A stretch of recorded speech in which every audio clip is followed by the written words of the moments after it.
Bien, Alfonsín tenía una idea política de solución pacífica a las controversias. Él había heredado el conflicto con Chile, no solamente de los militares, sino de, bueno, una larga historia, como lo vimos. O sea, lo vinieron pateando y pateando. Y bueno, Alfonsín quiso tomar cartas en el asunto, quiso solucionar pacíficamente la controversia de una vez por todas, y por suerte lo logró. Lo que hizo Alfonsín fue con Chile y aceptó firmar un tratado de paz. Y lo que hizo también fue hacer una consulta popular. Este tratado tenía que ser ratificado por el Congreso, según la Constitución Nacional. Y lo que hizo también por varias razones, pero una de las razones quizás como para presionar al Congreso para que después acepte esta decisión, fue hacer una consulta popular no obligatoria y no vinculante. Es importante decir acá que Alfonsín no tenía mayoría en el Senado, entonces él se adelantó a esta situación de poder presionar de cierta manera al Parlamento con la opinión popular. Es importante también, interesante, recalcar la opinión de los agentes de la época, tanto de los partidos como los militares. Los militares claramente no estaban a favor de la decisión del Vaticano y estaban a favor de una guerra. Claramente lo que hizo Alfonsín durante su campaña y después fue decir todo el tiempo el tema de la democracia, de que caer y darle razón a los militares y caer de nuevo en una guerra era volver a darle el poder a los que lo acaban de volver, pero que lo querían volver a tener, el cierto dicho como en criollo. Uh-huh. Vos sabés que yo le escuché durante mucho tiempo a mi maestra Ada Tuca decir lo siguiente, en crítica severa. Bueno, estamos hablando de no voy a decir no alfonsinista porque lo detestaba, hasta que un día lo conoció personalmente y se enamoró de Alfonsín y estuvo enamorada durante una semana, hasta que después reaccionó, se despejó del encanto Alfonsín y reaccionó. Pero de las cosas que ella criticaba a la consulta popular sobre el canal del Beagle, fue que dice, Alfonsín hizo una manipulación con el sí y el no y la identificación de cada una de las premisas, porque se votaba por el sí a qué. Si ganaba el sí, era sí a la firma del tratado. Y si era el no a la firma del tratado. Pero Alfonsín durante toda la campaña, y de eso yo fui partícipe porque hice campaña a favor del sí, tenía 10 años, sí, 11 años, mi hermana y yo hacíamos campaña las dos con carteles hechos a mano, que pegábamos por ahí a favor del sí, pero se identificaba con el sí a la paz y el no a la guerra. Y la Tuca dice con razón, yo en este sentido, objetivamente hablando, que fue una verdadera manipulación de la opinión pública, pero bueno, tenía un fin, ¿no?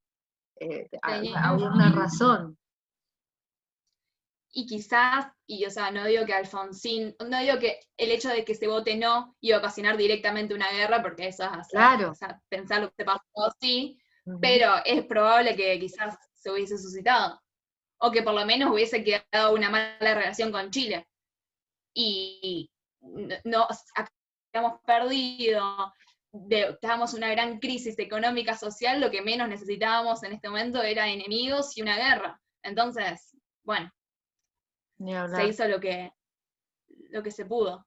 Bueno, y lo que terminó sucediendo es que, en cuanto a las opiniones de los partidos políticos, lo que pasó fue que el peronismo mandó a sus votantes a abstenerse de ir a votar. No decían por el no, sino decían de abstenerse de ir a votar, de ir a las urnas. Lo que decía el peronismo, entre otras cuestiones, era que esta consulta era inconstitucional en cierto sentido, porque tenía que ser llamada por una ley del Congreso, y lo que quería el peronismo es que sea llamada por una ley del Congreso y que no solamente se vote en cuanto a la cuestión del Beagle, sino que en cuanto a un acuerdo con el FBI y a la deuda pública, y en cuanto a crear una comisión bicameral para solucionar la cuestión heredada. Es por esto que el peronismo llamó a sus votantes a abstenerse. Bueno, y básicamente lo que terminó sucediendo es que se realizó popular, y ganó un amplio margen de participación, ya que hubo una participación aproximadamente del 70%, y por un 80% consulta popular, una participación del 70% de la población, un amplio margen teniendo en cuenta de que no era obligatoria la participación, y ganó el sí por un 80%. Esto le dio el poder a Alfonsín, la legitimidad, o quieran decirlo, para que el Senado y la Cámara de Diputados no tengan mucho que decir. A pesar de esto, la discusión en el Senado fue ardua, tuvieron 24 horas discutiendo, en diputados salió rápido porque tenían mayoría, en el Senado fue más complicado, y después de 24 horas de discusión, ganó la ratificación del tratado por un voto. Y bueno, básicamente ahí, Chile aceptó el tratado, ahí te digo la fecha exactamente, en marzo del 85 ratificó también el tratado, y así es como Alfonsín, luego de años y años y años, logra ponerle fin a la controversia con el BID. Bien. O sea, voy a contar algo anecdótico, pero es gráfico. Cuando estaban ese día acá las elecciones, llega a votar la señora, la esposa farmacéutica del entonces presidente comunal de San, peronista. Y entró y se ve que ella sintió la necesidad de explicar por qué iba a votar, porque es cierto, la orden había sido no vayan a votar, y una cantidad enorme, sobre todo de mujeres, que fueron a votar en esa consulta popular siendo peronistas, y que mayoritariamente, como bien dijiste, votaron por el sí. Entonces esta mujer dijo que ella tenía un hijo, el mayor, que estaba cerquita de empezar a hacer el servicio militar, y que por ninguna razón en el mundo ella querría que existiese siquiera la mínima posibilidad de que volviésemos a lo que tan poco tiempo atrás había pasado. Porque no nos olvidemos de que de esto habían pasado 2 años de la guerra de Malvinas, y todavía estaba fresco el terror que tiene que sentir cualquiera que tiene a alguien en edad de ser llamado a prestar el servicio militar, y que se vaya a un lugar lejano y jamás vuelva, o vuelva en el estado que volvían los que volvieron, ¿no? Así que yo creo que esa fue la razón más grande. Hay una cosa que por ahí no dijiste, Val, y me gustaría que quede bastante clarito. Igual yo voy a poner un mapa del sur, lo vamos a ver en este mismo momento, se podría decir. Ahora, en la gran discusión que era el mar o la fracción de mar en la línea perpendicular, eso es lo que se soluciona. ¿Y cómo queda el límite a partir de ese momento? Y las islas quedaron para Chile, y se crea una zona de navegación común. Sí, que es la pancita esa que uno ve en el mapa pintado generalmente con amarillo. Debe tener algún sentido porque está pintado con amarillo. Y después el límite de división de aguas, que era el histórico que se había aplicado entre Argentina y Chile. Sí. Así que, y te digo, bueno, vos lo habrás leído también, la crítica, lo que se le criticó, la opinión pública por lo menos, le criticaba, era que habíamos perdido, bueno, el mismo discurso que habían tenido para apoyar las decisiones de la Junta de Comandantes en Jefe de las Fuerzas Armadas durante el proceso de reorganización nacional, y era que Argentina había perdido la soberanía sobre 3 islas que, desmentime si me estoy equivocando, jamás habían sido poseídas por nosotros. Claro, sí, tal cual. Habían tenido y además, es muy interesante el tema de la soberanía, porque Argentina, como un país soberano, decidió en el año 1902 someter la cuestión a arbitraje, un arbitraje inapelable, y ahí lo que hace es ceder esa decisión de quién tiene la soberanía sobre esas islas a un tercero, y esa es una decisión soberana. Entonces, a partir de ahí, como que ya no hay mucha discusión, No, en es mi que opinión. no, es que no debería haberla. Argentina dirimió problemas limítrofes a lo largo desde el principio, porque tal como vos dijiste, cuando pasamos a tener nuestros gobiernos patrios, se utilizó el famoso uti possidetis iuris. Entonces quedaron más o menos los límites trazados de la misma manera que lo había estado durante la colonia. Y ya sabemos que Chile nunca perteneció al Virreinato del Río de la Plata, era una capitanía que estaba separada.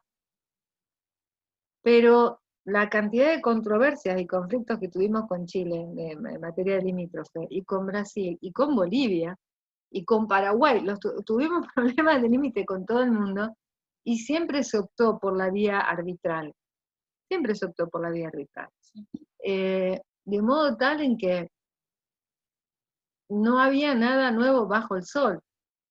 Yo pienso que se ha dado el tema en momentos en los cuales, como muchas veces, otras veces pasó, cuando se llegaba ya a un extremo, era porque había una necesidad tal vez política de echarle mano o de echarle el guante a algún tipo de conflicto.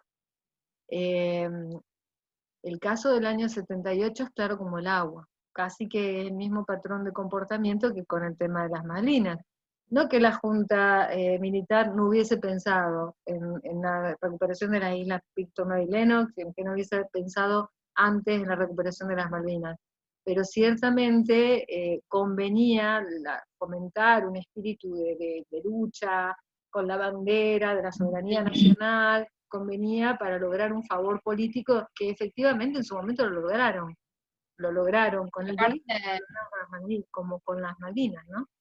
tal cual, buscar un enemigo también, un enemigo que todo el pueblo argentino tenga, ya sea en contra de los ingleses o en contra de los chilenos. Se generó mucha xenofobia en cuanto a los chilenos en su momento, incluso la bibliografía comentaba de ataques a turistas durante esa época, lo cual es terrible también. Es tremendo, claro que sí.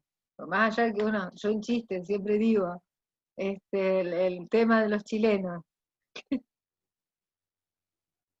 son tremendos, porque es real, son terribles, pero fomentar el odio así contra una nación que es vecina, más allá de que los chilenos, por supuesto que tuvieron un comportamiento muy malo con la Argentina con lo de la guerra de Malvinas, pero puesto, como vos lo decías, voy a hacer una confesión.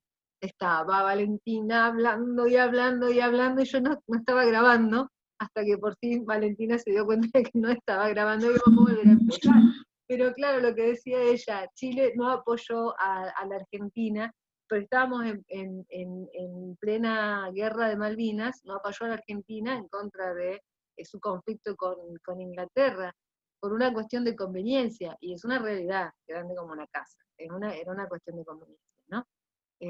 Había otros países que también tenían hipótesis de conflicto, el propio Brasil tampoco fue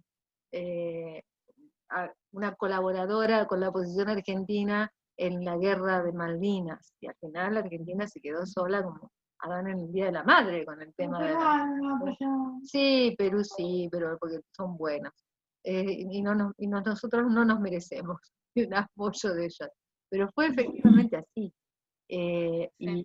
Y bueno, la manipulación política tiene muchísimo peso. En gobiernos que no tienen un peso moral, que por supuesto no lo tuvieron, ni un sentido de la ética tampoco, se pueden valer de esas armas, de esos recursos extremos como el promover guerras, promover enfrentamientos armados. Una cosa realmente terrible, pero la historia de la humanidad conoce de eso, desafortunadamente, y así se ha dado en todas partes del globo, ¿verdad? Sí. Bueno, También es interesante el tema de que, sí. última cosita que también había leído, como que la Argentina en un momento pensaba que iba a ser como pan comido, que ganarle a Chile, pero después lo que también decía este analista es que iba a ser una guerra que probablemente dure un montón de tiempo, que se iban a quizás terminar involucrando países de la zona y que se iba a llevar un montón de vidas y que no era una cuestión así fácil de ganar y listo. Entonces, nada, grave. No, no. Chile salió victorioso de casi todos sus enfrentamientos armados. A menos de que pensar en una guerra de esas características es una cosa tremenda, ¿no? Pero al nivel histórico, por X, por P o por PA, Chile salió siempre victorioso de sus enfrentamientos armados. Cuando vos referías que en el año 1901-1902 casi se va a las armas, yo no me podía dejar de recordar que es Roca, nada menos ni nada más, que era un militar avesado y que conocía muy bien la situación internacional, había dicho que el momento de enfrentar a Chile, o por lo menos ganarle territorio a Chile y fijar las cuestiones limítrofes a favor de la Argentina, en su primera presidencia, que estoy hablando, era el actual, en aquel momento, justamente porque Chile estaba enfrentado en una guerra terrible con Perú, la guerra del Pacífico. Y en aquel momento era bastante impensable de que Chile pudiera ganarle a Perú y quedarse con la cantidad de territorio que le sacó a Perú y le quitó la salida al mar a Bolivia, y sin embargo lo hizo. Y así lo vino arrastrando. Y luego uno no puede olvidar que la Chile durante la dictadura, la última dictadura militar, gobernada por Pinochet, que es uno de los seres humanos más horribles que han existido sobre la faz de la Tierra, justamente un ser que se olvidó de la humanidad, de todas maneras había logrado que Chile fuera una máquina militar muy aceitada, más aceitada que la de la Argentina, y que económicamente estuviese también mejor, porque el gobierno de Pinochet, que fue horroroso en todos los aspectos, sin embargo no hundió la finanza chilena, como si el proceso de organización nacional hundió las finanzas argentinas. Entonces, completamente de acuerdo con lo que vos decís. Si hubiera, uno no puede hacer futurología en historia, porque la historia se trata justamente del análisis de las cosas que ocurrieron, pero no es soplar y hacer botella, desde ya. Pensamos que era soplar y hacer botella, y la guerra de Malvinas duró 2 meses y no iba a decir una mala palabra. Pero nos molieron a palos.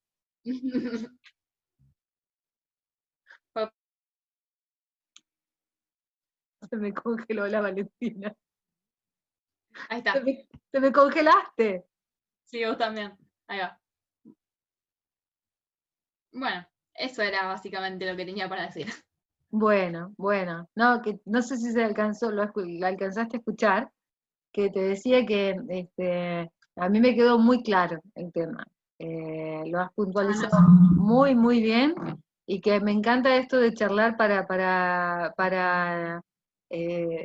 dejar temas nuevos en el canal de YouTube. Me parece estupendo. Así que gracias, Val. Gracias. Gracias a vos, Vale. Cuando esté subido lo miraré. Ok. Pacho. Chao.